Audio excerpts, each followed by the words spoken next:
Oh, well, that was the third GP I saw about my cough. It wasn't specifically about the cough. I had to get eye drops, but he actually came up with a suggestion at least. He said using Seretide may help. I've been actually, for some reason, I haven't been taking my Seretide, which is sort of like a preventative for asthma. I don't know why, I just forgot all about that med. I've got so many bloody meds, I just let that one drop off. But I've got plenty at home, and I'll start having it again. He thinks that could actually relieve my my coughing. I don't. That's right, because I did use it when I was overseas, and I still had coughing then. But I'll give it a go. At least you had a suggestion, I guess. I should have asked him if I can go and see a specialist about it, because, you know, GPs obviously have a fairly narrow field they cover. Well, a wide field that's very shallow would probably be a better way of putting it, with each ailment. So, yeah, I forgot to ask him about that. I should have done that. Should write these things down. But yeah, I will try having it, because I've had to use Ventolin a couple of times recently, but I for some reason just forgot to take the other meds. Oh boy. Well, one of these days we'll have robots at home can do all that mental stuff for us. Be nice if they can do house cleaning too. I'd love one. Love a Tesla bot, or one of the other companies. Apparently the new one in Unitary, I think they're called. They're in China. They're going to market their new all-purpose robots for about 9,000. But I've noticed that they're actually not that tall. I think they're only about 5 foot nothing in the old money. So I don't know what that is in centimetres. 150, just guessing, I'm not sure. But they're not particularly tall. But I guess if they're agile and they've got good software, that's the thing. I mean, every time I see demonstrations of robots, one thing it notice that they're fairly slow, and they can have jerky movements. There's one there that they showed on screen at one of the websites that I checked out, and it was just pouring water on a plant, and a human does it nice and smoothly, of course, but the robot they featured looked like it had the DTs the way it was doing it, totally shaking and stuttering, and just absurd, you know, not what a human would do. Now, they've got to get the movements smooth and flowing and fast. They're improving the speed that they can walk at, I know that, but there's still work to be done on reaction times and what have you, just to do basic things, and that will happen at some stage. It'll surpass what humans do. It'll be far, you'll see robots carrying out basic human tasks much more quickly than what we do, and then you know that we're in a totally new territory. And I do think that the world will be populated by hundreds of millions, maybe billions of robots in the not too distant future. Elon Musk wants to send a few of his Optimus bots to Mars in the first mission, which is smart, because you obviously don't want a human crew going on the first mission to Mars. Apart from anything else, they've got to, I think it takes 6 to 9 months maybe, and that exposes you to a lot of radiation, and it won't be an issue for robots. And robots can still do exploration work on the Martian surface. They don't need to be suited up. They could just go straight out of the ship and start doing their surveying work, which is what's needed. There needs to be a lot of work like that. And they need people, they need, if they're not going to have humans, they need autonomous robots that can make their own decisions, because you can't instruct them in real time. I think it's about 8 minutes or 10 minutes, maybe a quarter of an hour, between sending a message from Earth to getting it received on Mars. So yeah, just not viable. So that's old Muskie's big plan, but we know Musk's plans do go awry, and he still can't even get his Starship to re-enter without blowing up beforehand or losing control. So a lot of work to be done. No one said rocket science was easy, that's for sure. But hopefully the next test flight won't be too far in the future, because he wants to do his test flights every 3 weeks if he can, because he's going to have 2 launch towers available very soon, and that way he can get the bugs out of the system. But you wonder how much money he's burning. I mean, he's had 3 failed flights in effect. Not total failures, but he's learnt stuff from them, but they haven't been able to re-enter and check the heat shields. In 3 flights in a row, 7, 8, and 9 have all lost control prior to that point. So, you know, they can't be that cheap to produce. Not this stage. Once he gets his mega factory happening, maybe it'll be a bit faster. But at the moment, it's he must be burning hundreds of millions of dollars at the very least each launch. So it's good he's got deep pockets. Just trying to get some shade amongst the foliage as I'm waiting for the bus. On the other side, it's all sunny. Not many clouds in the sky. A couple of days ago, we got buzzed by sounded like a jet fighter. You know, it was really throaty, really loud, and I couldn't see it, but I could hear it, and it reminded me of what I'd listened to in Vietnam, in Saigon, near the end of my trip, because they had their reunification celebrations coming up a few weeks later, and they were doing practices using Russian jets, presumably, because I think that's what they mainly have in their arsenal. But I discovered that there was a celebration happening, and as part of it, they were having the F35 jets fly over Cairns, so that's what it was. And I don't think I've ever heard them before. I've heard an F111 down in Victoria. That was pretty noisy, but this is the first time I've actually heard an F35, so yeah, they burn a lot of juice. You can just tell. You can hear the grunt. So yeah, glad I'm not. Well, I suppose we are paying for it indirectly through taxes, but yeah, it would cost quite a bit to fly those things, I'm sure, and they wouldn't be doing too much practice because of that. They'd be mainly using the simulators. Anyway, just got to go back to the city today. I'm going to do some shopping before I head off to the hospital, so I won't have too late an ending, so we'll see how that all goes. It's an unusual place, the Woolworths in Lake Street. It's a bit of a zoo, but we'll see how we go. Well, that was a total public transport nightmare today. I got out of, had an appointment at 2 o'clock at the hospital, got out just a minute or so, about 2-3 minutes before the bus, the 111 bus, supposed to arrive, and as it turned out, it was a no-show. So I had to take the 110 bus, which was absolutely packed because obviously it was taking passengers from the previous bus as well, and caught in peak hour traffic on top of it. And I'll be lucky to make it back home by 6. There's no point trying to coordinate with the 111 bus because there is none.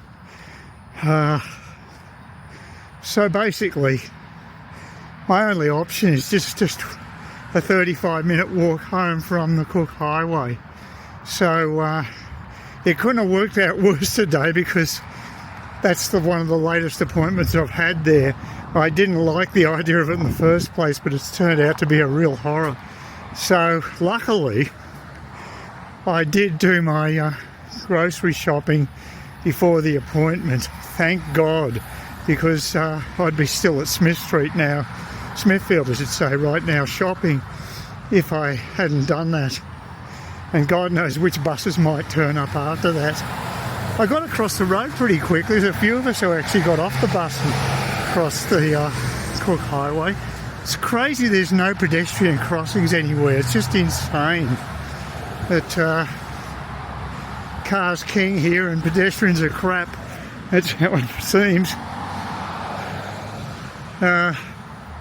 Anyway, I don't like my chances of being able to get the bus at the terminus. It won't be there. Well, another trip to Cairns. Part of the routine, part of the old rut. I'm in a bit of a rut now. Way over my holiday feelings after coming back from OS. That's all dissipated. And now it's just a bit of a weekly grind. But it is at least nice weather. It's going to be 26 degrees today, so for all you people down south who are putting up with miserable cold weather, it's reasonably pleasant, as you can see. Still haven't had to wear a wind cheater, so that's good. And so things could be worse, and it could be in a worse part of the world, that's for sure. I mean, it's going down the gurgler in many directions. A couple of wars raging at the moment, and it's good to be in a quiet, peaceful part of the planet.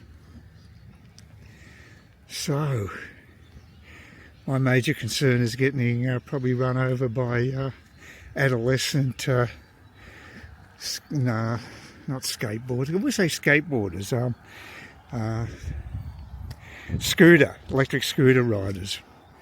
That's probably my major concern here, which is fairly minor in the scheme of things. So I'm still alive. That's amazing, a miracle in itself. You know, when you get the big 7-0, you think every morning you wake up is a bonus.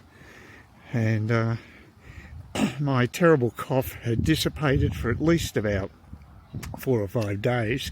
It's come back again, but not as bad as it was, although I did have to take an anti-cold early in the morning. It woke me up, but it did do the trick, so got a little bit of extra shudder. I'm not feeling too bad. The beauty of today is I've got an early start, so the advantage of that is that once I get the crap out of the way, the medical crap out of the way, which will be a little after midday, I can then head off to the supermarket and stock up. And the major importance there is to, when it comes to bread, a lot of the bread sells out early, so if I get there around that time I might have a chance of getting some multigrain stuff. We'll see. Actually, I did quite well with the Woolworths Lake Street store, which is the central store, tourist type store in Tourist Central anyway in Cairns. They had quite a few multigrain rolls on offer, so that was good. I might go back there next week because I'm alternating appointments. Next week I'm going to be heading off a little later, so 2 hours late, actually 3 hours late I should say. So I might make it 2 hours later and then get the shopping in before I have to have the medical crap out of the way. So we'll see how it goes. It's very quiet here, not even dog walkers today. It's very quiet. And school kids, no school kids waiting. Yeah, this is very, yeah, it's a bit spooky actually. I haven't seen a bus yet, so fingers crossed they're running and there's no hassles. Well, the bus just came by, so at least I know it's going to turn up. It'll be a little late, but that's no big deal. I always give myself a bit of wiggle room when it comes to public transport. Just want to make a comment on a number of videos I've been seeing on YouTube, and specifically about English, young English, I'd say in their 20s to 30s.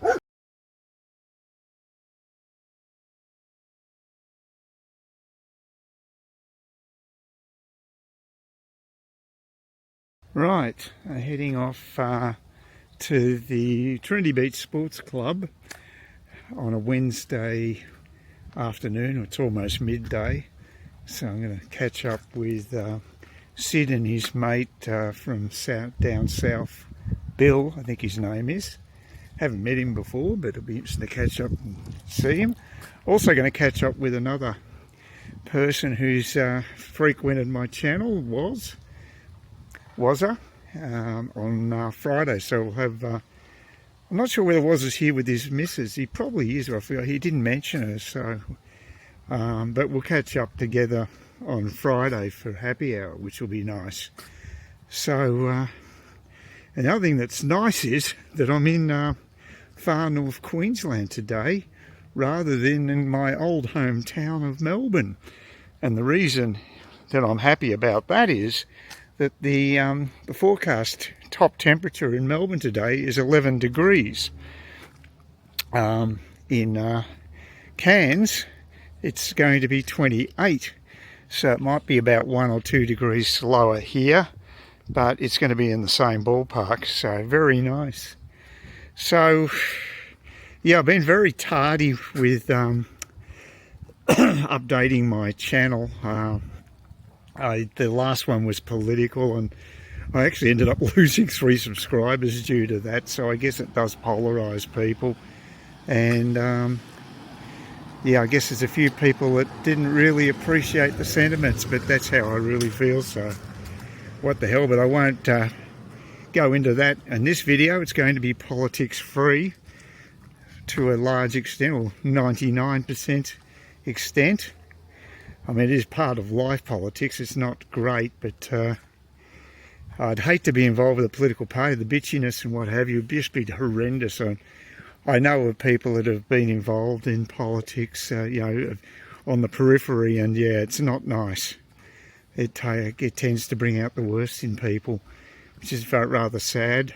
But, you know, money and power, not motivators for good in a lot of cases. Speaking of money and power, that's a good transition to the next major topic, and that's regarding Elon Musk, who has had a shocking 2025. He had a rather unhappy teaming up with Donald Trump to do the Doge cost-cutting government agency, and that really didn't help his public profile at all. And one thing that Elon Musk has had up until recently is a fantastic public profile. He hasn't had to even use advertising to sell his Tesla cars, because it's just word of mouth and the fact that people just love the whole concept. But unfortunately, it's turned sour for him.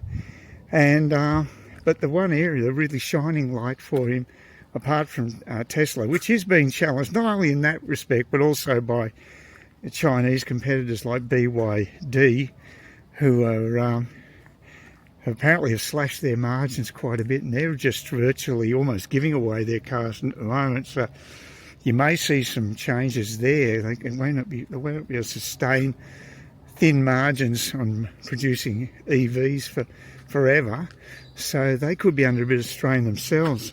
However, Elon Musk has bigger fish to fry right now, in that last week, around this time last week, or maybe on Thursday, a day later, I got the devastating news from Ellie in Space, which is a YouTube channel run by a lady called Elaine Sheriff. She's a former TV anchor for Fox in Utah, in Salt Lake City, Utah. And she transitioned to be a YouTuber because she has a passion about all things space. And she was the one who broke the horrible news that the Starship prototype that was due to take off probably a week later had just exploded on the SpaceX test bed in Texas. And that was just terrible news, because just everything's been going wrong with the Starship, and you know, now they can't even get off the pad because the bloody thing blew up while they're doing a pressure test of the structure, and there was an explosion, gigantic explosion,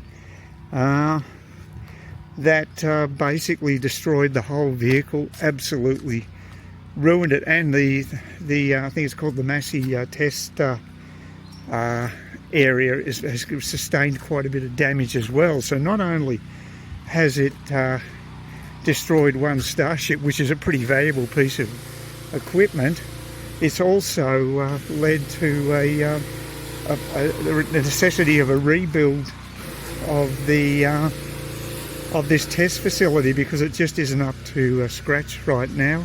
They're going to have to do a whole remodeling of it.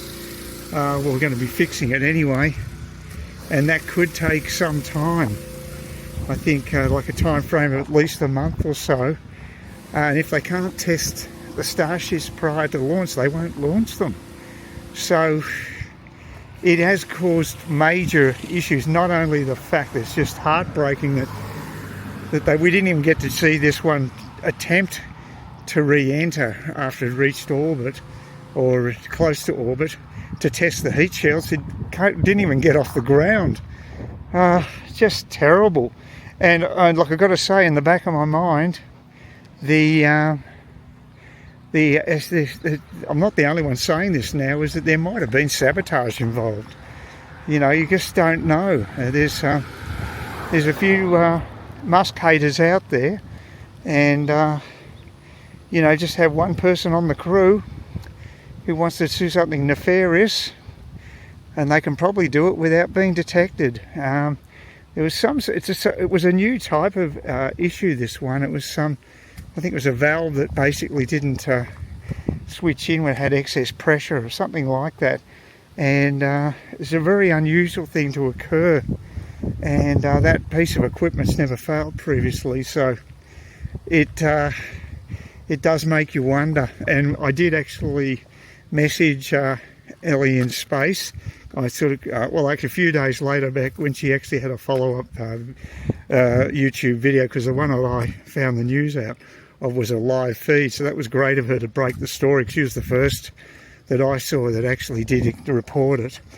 And I think she's the only one of these YouTubers who are more enthusiasts rather than actual reporters. She's actually been trained as a reporter, so she's fairly effective at communicating. Anyway, I sent her a message about it, and she sort of agreed that maybe security does need to be beefed up at the site, because obviously everyone who wants to see the Starship succeed is being devastated by that information.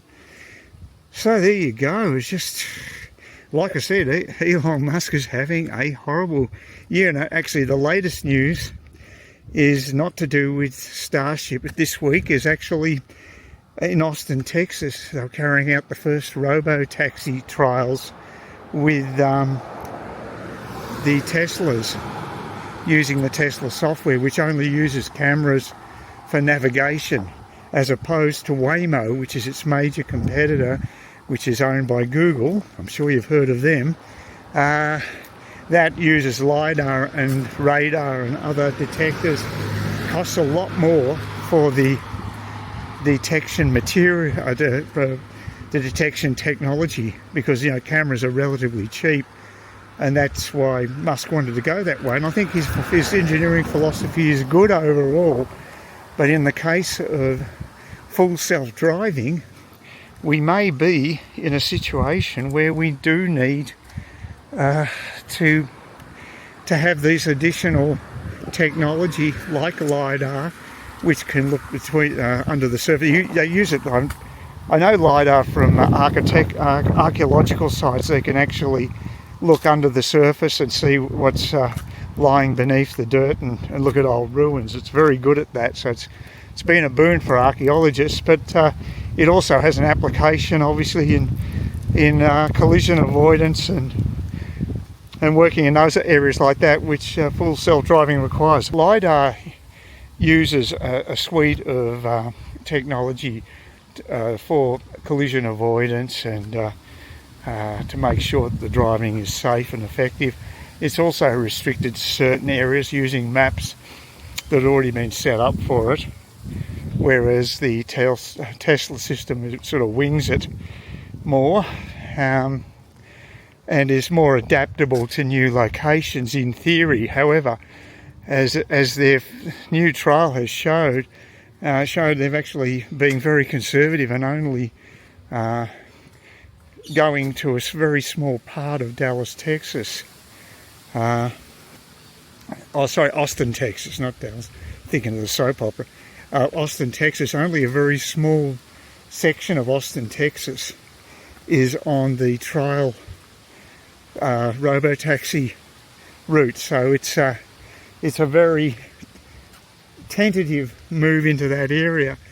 And already there's been a number of errors that have showed up. One of the most worrying ones is that someone was riding in one of these robo-taxis, which has a human driver in the front seat as a precaution, and it dropped them off at halfway, well, maybe 3/4 of a way across an intersection. So it was blocking traffic on that road, and the rider in the vehicle had to walk a couple of meters to get to the curb.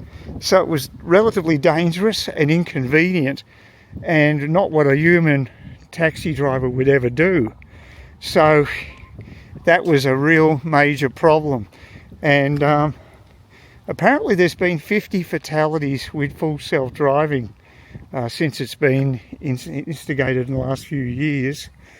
And apparently the number of errors with the Tesla system far exceeds what they're getting with Waymo with its current incantation. So basically, I think with the video said that the YouTube video that I checked out was actually questioning the whole validity of this trial.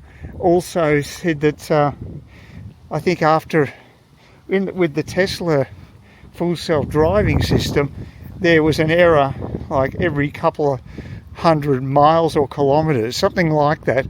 Whereas with the Waymo current installment, it's around 17,000 kilometers per incident, which is better than a human driver. So it appears as if the data is on the side of Waymo at the moment. The downside, of course, with Waymo is it's not cheap. So the cost of a trip there, I don't know if it's cheaper than a normal taxi, but it's fairly close to the same price. Whereas with this Tesla trial, they were only going to charge $4.20 per taxi drive. Now that obviously is very cheap. It's not the true cost at the moment because they've got a human driver in the front, and they have remote sensing as well. People at a remote location looking at the driving as well. So there's a couple of backups there which would cost a lot more than what they anticipate with a full rollout, where it would all be handled by the robo taxi itself without any human intervention, cutting costs substantially. So if they could pull off a $4.20 ride, that is very good. But there's a lot to be proven yet, and already we've seen a few stumbling blocks, and I dare say that we're going to see more and more problems as time goes by. Apparently the updated software for the Tesla full self-driving has got more glitches in it than the previous version, so it's not a good sign for the future. So Musk has been saying that his system is much more superior than Waymo, cheaper, more practical, but the simple fact is that over time we're discovering that Waymo does seem to actually be achieving its goals to a greater extent than Tesla. Tesla is in a tiny part of a Texas city, and whereas Waymo is in a much larger number of places. It's actually being trialled already, so it is way ahead at the moment. But again, Waymo has to come down in price to make it really competitive. So, I mean, I hope it works. I hope all of this does work. So I'm just basically reporting what I've seen on YouTube, and I can't stand all the Tesla fanboys, because they just talk crap. They're like disciples. They're not people who are going to make an objective judgment about this sort of technology. So for that, I need to look at an objective YouTube channel that does provide the negatives as well as the positives. And Musk is notorious at over promising and under delivering over the years. He's done that with both Tesla and SpaceX, and he's a great marketer as well as a very good engineer and physicist. So he's got an interesting mix of skills, and he's a fairly unique individual. He's contributed a lot to humanity, but he can be very annoying in that we have to put up with Elon time and have all the caveats that surround what he's doing. Overall, he's a positive influence, but you've got to take it with a grain of salt, don't you? And I really do hope that the Starship becomes viable, but right now I'd say that they may need a major design overhaul for it, because we've had so many problems with it of recent times. And Falcon 9 didn't have anywhere near this many problems. I mean, there were some failures early on, but nowhere near as many as there are with Starship, which is a more ambitious project, admittedly, much more complex. And, I just, fingers crossed it works out, because if it was someone like Jeff Bezos in control of space development, we're looking at centuries before something is positive occurs. He's just so slow and methodical, and just doesn't seem to have any urgency in improving the tech, which is extremely annoying for someone like me. By the way, as a change of subject, we had a state budget. Apparently, I think was it yesterday or the day? I think probably yesterday. I think they're usually on Tuesdays, and apparently there wasn't that much in it to excite people. We're still going to have a state debt, no surprise there. Going to reduce it over time, but nothing radical. I guess politicians just don't want to rock the boat too much, because if they do, they could be in for a rude surprise. And that's what I was pointing the finger at Donald Trump and America. Is too many changes. It's in too short a time, alienates people. But apparently, I found out another interesting fact today, that this is reported by the New York Times, who are hardly a supporter of the Republicans. They're very much a Democrat paper. They said that the Democrat Congress people have a 21% favourability amongst the electorate, which is abysmal. So maybe my prediction of there being a blue wave at the midterms is wrong. It's hard. I'm not even living in the country, so to pick that, I can't even pick Australian politics.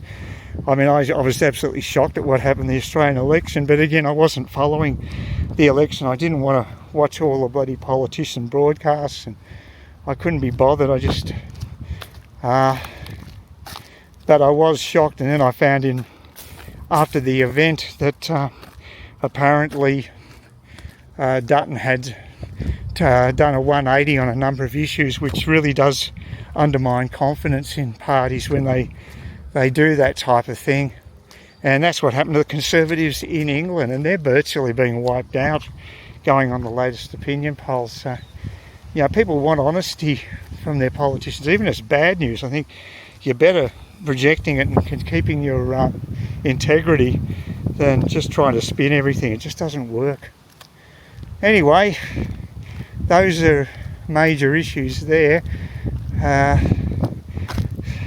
They're speaking of Tesla. I got a grog delivery through Liquorland, and got my $30 off for a $250 purchase. So I think it's quite a good deal. But the funny thing is that I got it. They delivered it to my door with Uber. That was a free delivery as part of the deal. And the people who delivered it was a couple, and they were driving a Tesla. I don't know if I've ever been that close to a Tesla before. I don't know much about cars, seeing I don't drive, although seeing I can't drive, the idea of full self-driving is very attractive to me. So I'd love it, but I got a feeling I might have to wait a little longer before it becomes commercially available. So, I need this walk. I've been sedentary the whole time since the previous time I did a video, and that's why I insisted that I meet up with the guys at the Trinity Beach Sports Club and I'd walk there. They'll give me a lift back, but yeah, I just desperately need some exercise. You know, I need to see me motivated to do it, and meeting up with people, have a couple of drinks and pizza, for instance, will be good motivation for me. So yeah, looking forward to that. Just walking up to the housing estate that joins up with the Trinity Beach Sports Club. Quite a nice little walk, especially on a day like today. Windy, but at least it's not particularly hot. It feels quite pleasant. I've been looking into text to video programs using AI. So basically what it means is you write up a description of, say, a scene that you'd like to see produced by the software, and you give as many details as you can about the people who are in the scene, what they're doing, how they're dressed, what actions they take. And this one, the Google VO3, actually also provides sync sound with the videos, so your characters are not only represented visually, but they speak. So we have the talkies. The only problem, of course, with all this is two things. It's pretty damn expensive, $250 US a month, which is outside the budgets of a lot of people, unless you're a real enthusiast. And of course there's a limitation on how many of these short videos you can make with that much money spent. So it's really not viable for a casual user at this stage. The other problem, which I've encountered with other AI programs, well, to just get a book cover, for instance, a book title cover for my Amazon books. And the problem is that you'll put in a description, and you can have the same description with the same text written down there, but every time you generate it, you'll get a different result. And a number of times they didn't even spell my name correctly. They got the title wrong, or they added extra text which wasn't requested. So it took quite a few different, I don't know, it took about 1 in 10, I think, before I got a cover that I thought was acceptable. So it's quite a bit of work involved. There's this YouTube creator who used to be in the pharmaceutical advertising industry. So he's an industry professional, and he used VO3 to make this satirical clip, which wasn't that satirical in my opinion, but it was a satire on a pharmaceutical ad, and basically based around a placebo, and the real factor that made people feel better was the pet that was delivered to the place. So that was the irony of it, but it was very gentle humour, and probably too gentle in my opinion, but anyway, just very subjective humour. But he said that to produce this very slick looking advertisement, which probably went 30-45 seconds, something like that, ended up costing him, I think he said $700 US just to make that one ad, and a lot of time involved too. And he's done this stuff before, he knows what he's doing, so he'd be very efficient at it. But it took him a good, I think it took all morning for him to get the thing done, which would take a more inexperienced person maybe several days or more to get done. So not only expensive, but very time consuming as well. So as a commercial product at this stage, I don't know he was talking about ways of monetarising this type of thing, but he didn't mention AdSense, which is the one that YouTube monetarisation is based around. Apparently, he said that this particular clip when he was being interviewed was got a few million hits. Now, I would have thought that'd be quite a decent income generator on YouTube, but he didn't mention that as a possibility. He mentioned a whole lot of other things, including sponsorship and other ways of monetarising the content. But I mean, it is very exciting for me, having a writing background, to think that you can just put in text and it will come up with a an image and audio that that roughly follows what you're saying. It'll get better as time goes on, I'm sure, but it is an interesting creative process. The other way of doing it, of course, is to provide a still image that you can do this as well. Not sure you can do it with the VO3, but you certainly can do it with some programs where you can just put an image in and it'll create a video from that still image. Pretty amazing stuff.